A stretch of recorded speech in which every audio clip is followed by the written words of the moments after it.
Hey guys, welcome to Redeemer Community Church's podcast, The Cut. I'm Leya Martinez, and today we get to talk to Bryce Ballard. Hello, thanks for having me. Bryce, I'm going to let you kind of take the wheel on our conversation since this is The Cut, what didn't make Sunday's sermon, and you are the one that gave us Sunday's sermon on community. So I'm going to kind of let you take it away, and then we can just chat as things come up. Sure. One big thing that I think I didn't get the chance to talk about, obviously, that's why it's called The Cut, right?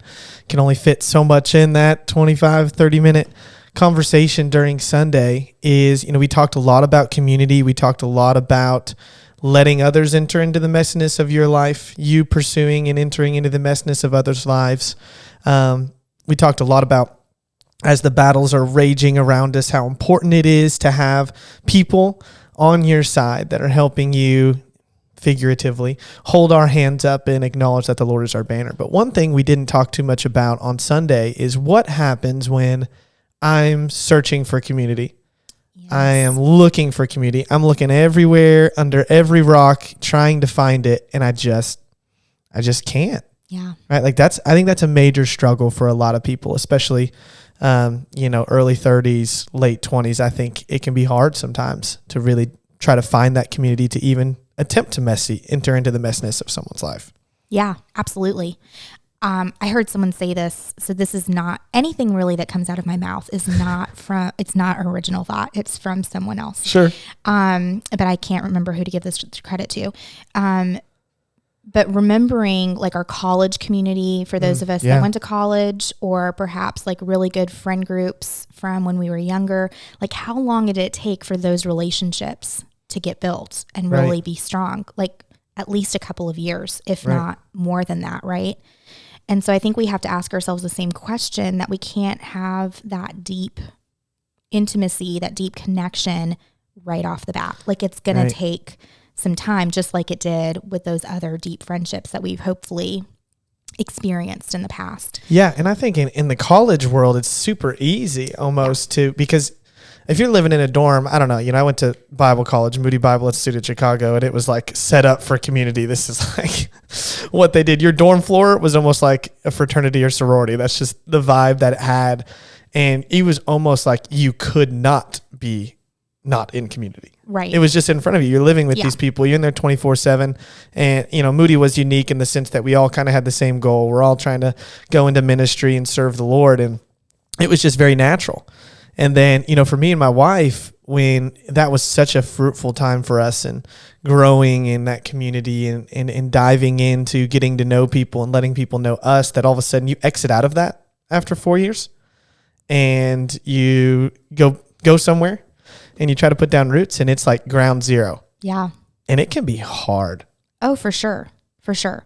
I think another helpful thing to remember, though, is that what I'm feeling and experiencing, probably everyone else is feeling and experiencing too. And so if I can be honest with them and say, like, this is really hard, like I'm having a hard time, that I think that opens other people up to be like, yeah, this sucks. I don't really feel like I have any real friendships. Yeah. And allows that authenticity and honesty then to maybe bring some real community into the space. But easier said than done. I get that. For me, what I always want community to be, it's like, how am I helping create that?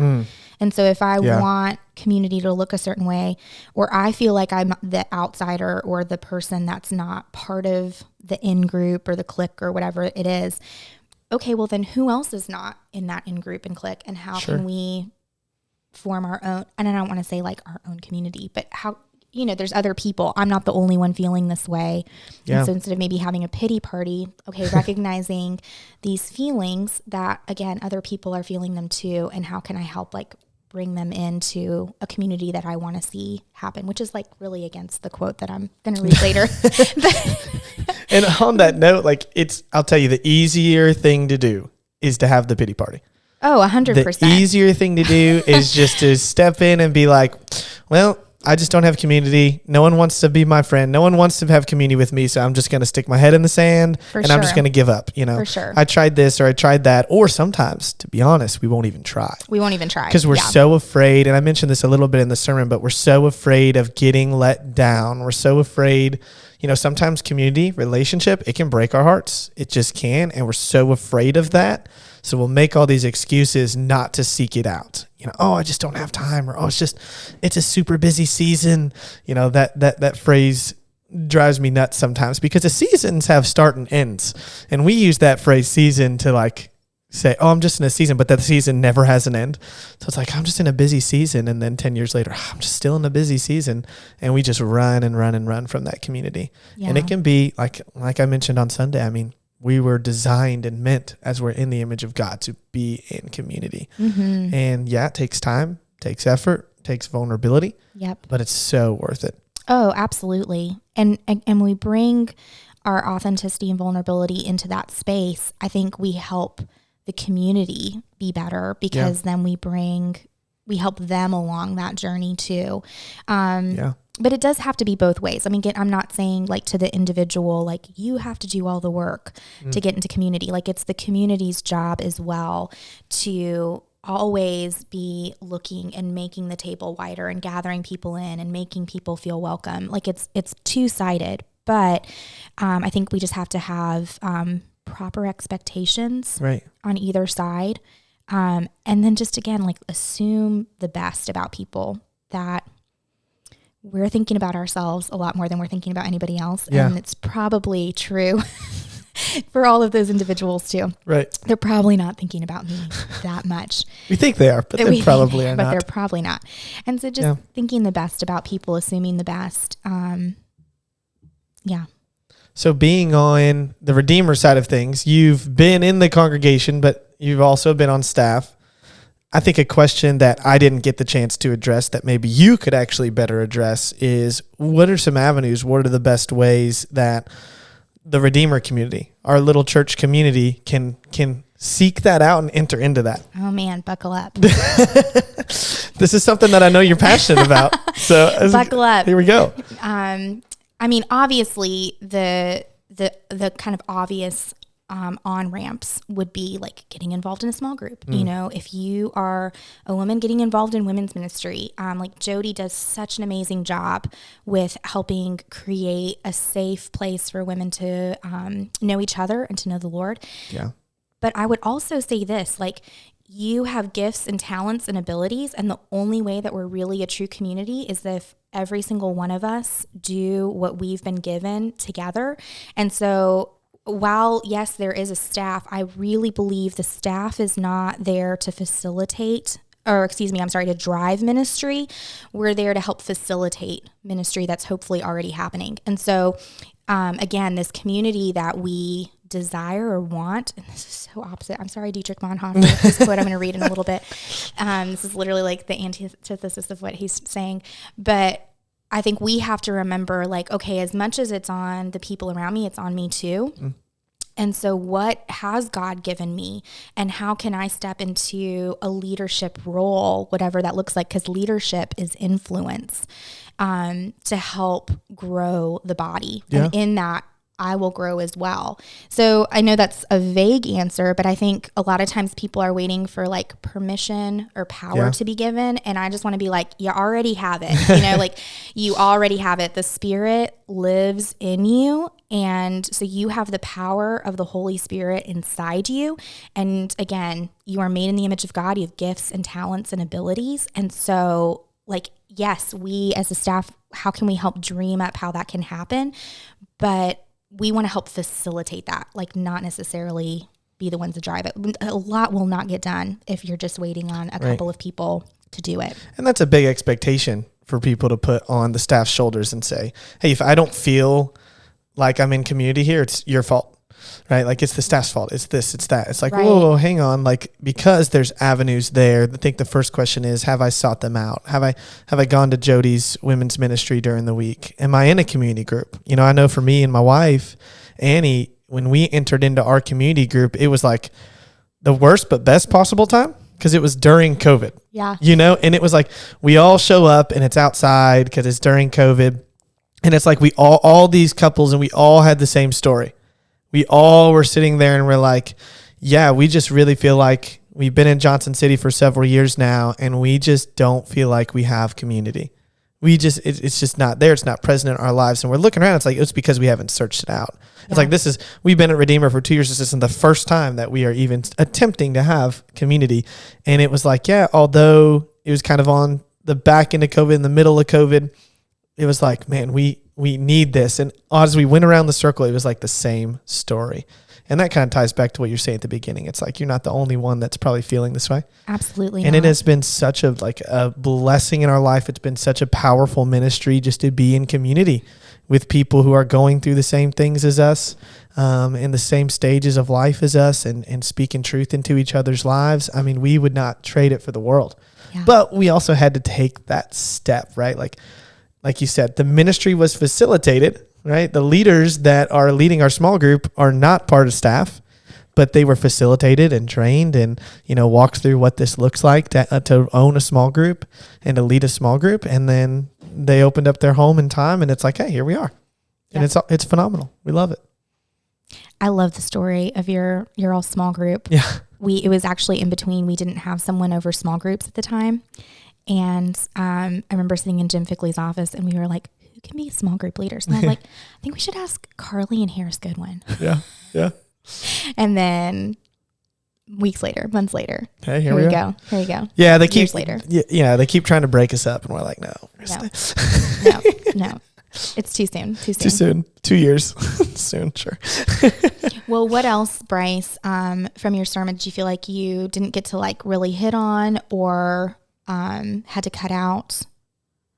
The sermon series is Living Like Jesus. And I had to ask Bill, because I was like, I know we're supposed to be in the Gospels, but I really feel like this is relatable here in Exodus to what we're talking about. And so I actually probably didn't tie it in as much as I should have or could have with the theme of living like Jesus. So it might be good to talk a little bit about where in Jesus' life do we see him in community. And I mentioned it kind of at the end. I kind of tailed it in towards the conclusion of the sermon.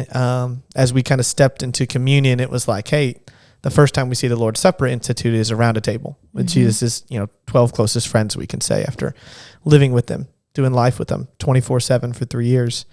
And he takes them and he enters into this beautiful, sacred moment of community as they break the bread and as they share the cup. So I don't know, it might be cool to brainstorm a little bit. What other moments in Jesus' life do we see him totally engrossed in community? That is I wasn't ready for you to ask that. No. Well, let's just riff back and forth a little bit, thinking through things. One, Jesus wasn't in a vacuum, where he was born and where he grew up. He was known, his family was known. And so as he's going and talking to these different places, people know who he is. Yeah. He's not just some stranger that's appeared on the scene and it's we don't know who this guy is. He's known in that sense. And so his words have some credibility because his life has been on display for 30 years. So in that sense, maybe not intimately in a lot of ways, but at least on a broader scale, people are like, oh yeah, that's Jesus. He's, Joseph's son, blah, blah, blah. Sure. He was a stonemason. We see him pursue community. That kind of goes with what we've been talking about. It's almost like, he goes to disciples and he, obviously this is a bigger picture here. Sure. But yet he's still saying, come and follow me. That's almost an invitation of hey, let's be in community. I want to teach you and I want to teach you in community. Come and follow me, as he kind of gathers those 12. Yeah. Yeah. That was to be under a rabbi was very prestigious. So for those guys to leave to follow him, it was this is very few people get to sit under a rabbi. Sometimes I wonder, Bryce, this is not in the Bible. This is just in Leya's brain. But sometimes I wonder, did he go up to a bunch of different people and say, hey, you should follow me? And they were like, nah, we just have no idea.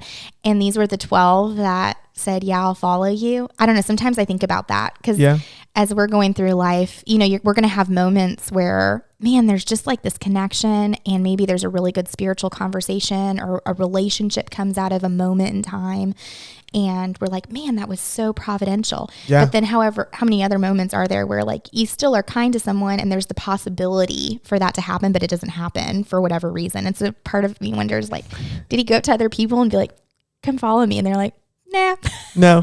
No, that's okay. I'd rather not. I don't know. It's a great question. I think about weird things like that sometimes. But as we're going through life, like, we don't have to just wait for like, the clouds to part and a sunbeam to come down for us to have these interactions with people.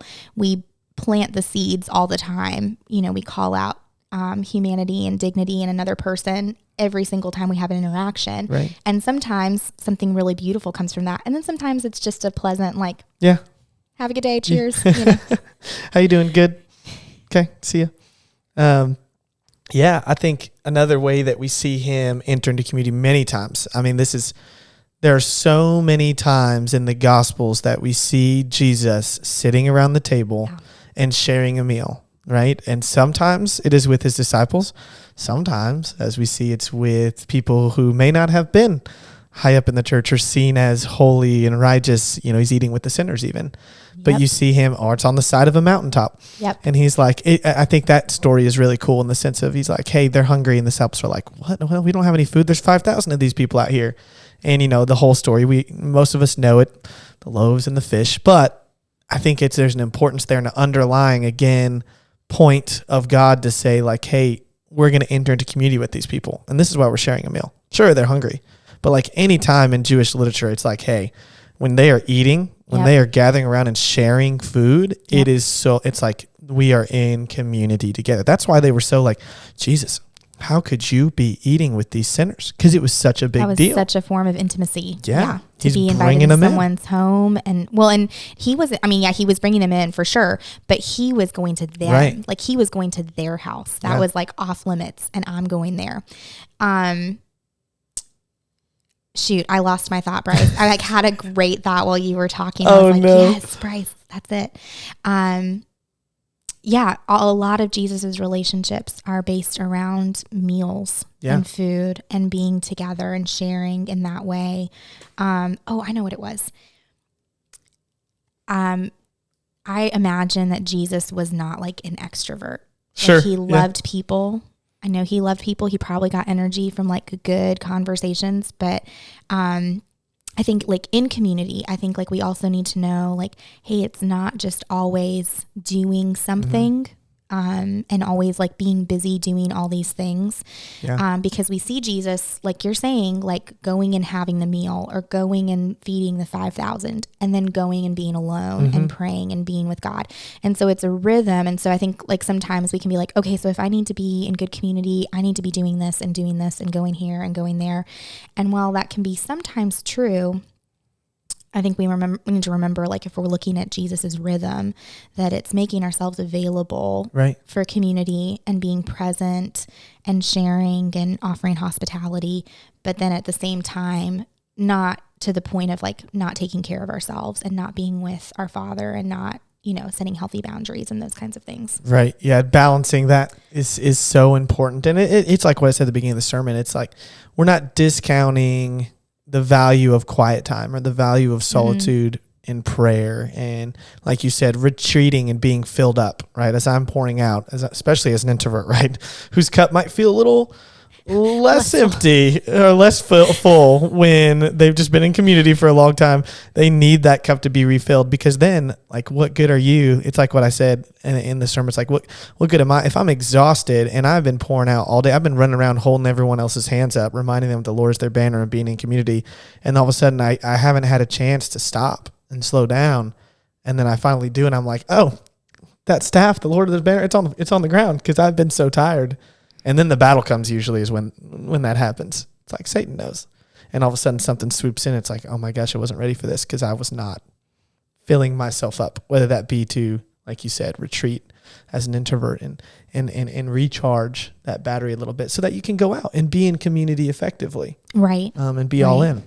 And then for the extroverts, and I feel like I can say this because I am one, chill sometimes. right? Like my wife balances that in my life very well. Yeah. Because I will go and go and go. And although I'm extroverted, it's the same reality. It's still real. Eventually it's exhaustion. like, yeah, like, and I won't even know it.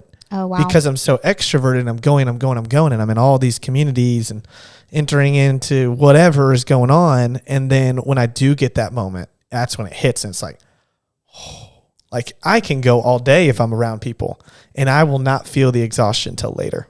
Right. So extroverts, it's okay to take a step back and relax a little bit. And like same thing, go through that rhythm. Yeah. And I think like in order to be a good member in a community, we do need to make sure we're taking care of ourselves and being filled up. Yeah. And not just to pour out. Yeah. I mean, I know there's that literally that song is like running through my head as I'm saying those words, not just to pour out. Yes. To pour out, but also to come into the space and be, a whole person. I mean, I know there's going to be seasons when we all need to like be holding each other's arms and healing and there's hurt. And I mean, you know, those are all realities, but in the sense of like, I'm not coming into this space empty because I'm not doing what I'm supposed to do. Right. In the sense of, healthy boundaries and all of that good stuff. And I'm a 2. And so boundaries is like a big word for me. That's an important thing. I'm a 6. So there's none. Well, there's none for a 2 either. That's our problem. There we go. That's a big issue. And I think sometimes we need to hear this too. Extroverts, especially. Not everyone wants to be in community with you. And that's okay. I think that was hard for me to learn, especially as a college kid. And it was like, no, everyone wants to be my friend and everyone wants to be in my community. Like, come on, let's go. And it's like, no, some people don't. And that's okay. Maybe we don't connect or, there's something about my personality that just doesn't mesh that well. And that's okay. Like you said, it's part of the church in the sense I can still love you and still be in community with you, but I can be in community with someone and not necessarily feel like I have to be their best friend ever. Absolutely. I mean, we see that in Jesus's life, going back to Jesus. I mean, John, Peter, and James are like his 3, his BFFs, and then he's got the disciples, the rest of the disciples. And I think it's the same for us. Like we can't be intimately close with everyone. It's not possible. It's not a good expectation. It's not a good boundary. There is no boundary there actually. Yeah. And so, like putting that limit on relationships, knowing like, well, one, I'm not God. Yeah, Shocker. Absolutely. Shocker. And just letting things be what they are. Yeah. Just letting things be what they are. Yeah. I need to hear that too, because I can be way too much sometimes. Sure. Oh, I can too. Huh? I'm with you there. My wife will be like, oh, chill. You're being too They didn't text me back and I really, I just want to hang out with them. I really want they hate me now. She's like, no. Maybe they just relax. It'll be okay. You hung out with them the last 3 days.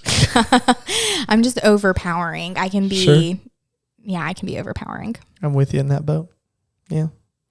So, I have this Dietrich Bonhoeffer quote that I've already referenced several times, saying that I've actually been coming at it from the angle he's not coming from. And I think, we could talk about this quote probably all day. It's from his book, Life Together, which is a fantastic book on community. We both would highly recommend that book.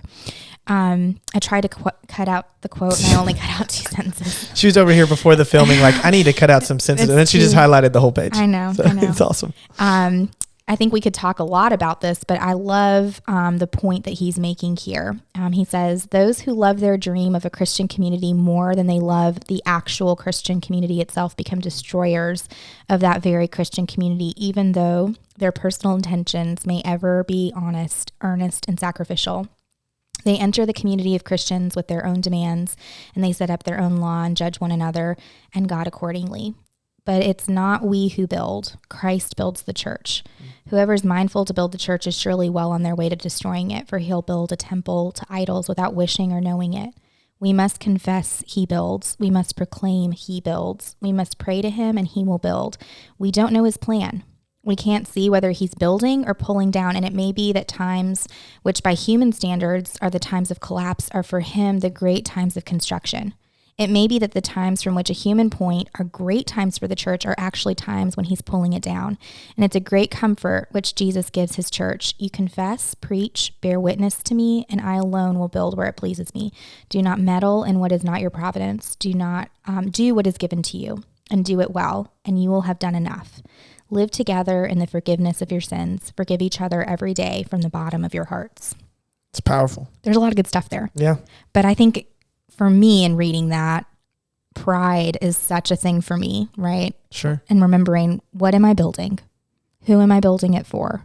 And so as we go into community, yes, we do want to be known. We want others to be known by us. But remembering this is God's church, right? And he's building it. And so kind of the weight of what you were talking about, the exhaustion of being in community that sometimes that can create. Yeah.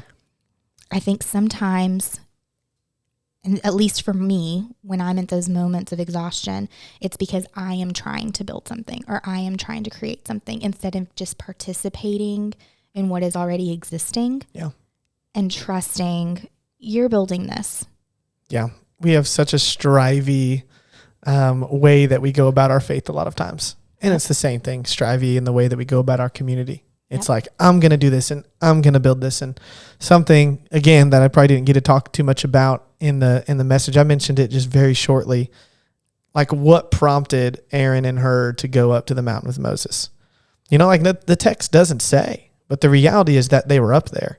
I don't even know if they knew why they were going up there, right? Like the sovereignty of God in the moment for them to just be present with Moses, I think is something that stands out in the text. It's like, this is clearly God's sovereignty that they even showed up to be in that community to begin with. What if Moses would have went to the top of the mountain by himself? God is sovereign. I'm sure, obviously it would have worked out the way God intended it to work out. But that's part of the underlying, I think, importance of the text is showing that God formed that community. Mm-hmm. God is the one who had to prompt them to go up to that mountain with Moses. And maybe Moses asked him, but, let's not look past that was the sovereignty of God, that there was 3 of them right on that mountain. Right. Ready for that. And we can, like I said, we can get so strivey and rely on our own strength. And then we create a community that is not wrapped around Christ because Christ didn't, create that. Christ wasn't, around that. It was like, no, I'm pulling and I'm grabbing and I'm doing. And then ultimately I know in my life when I do that, it's a very superficial community. Right. Like for my evidence pride. It's evidenced by the fruit. What fruit is coming from my striving? Yeah. If it's rotten, something's not good. Yeah. At the core. Yeah, for sure. Yeah. So I think, to sum up, yes, we need to enter into community. We need to, not in a striving way, make ourselves available, but in a way that says, I'm being faithful as part of the body of Christ to offer the gifts and abilities that I have because of the Holy Spirit into this community, trusting that they are also going to be pouring into me. Yeah. And then just trusting God with that. Yeah. Because he doesn't waste anything. Right. Absolutely. I'm going to keep my eyes open for what the Lord has around me and who he puts in front of me. And I'm going to prayerfully and peacefully seek out that community that he has in front of me. Yes. And if there's times in your life, and you may be listening to this podcast, where there just doesn't seem to be like a lot of community in front of you right now, that doesn't mean that you got to run out and try to find 15 new friends. Sometimes it just takes patience and allowing the Lord to work what is in front of you in that moment. Absolutely. Yeah. Bryce, thank you so much for taking time to come over here. This was so fun chatting with you more. I love anytime we get the chance to talk. I always love conversations with you. Well, it was fun. Thanks for having me. Absolutely. All right. Thanks for joining us. Bye.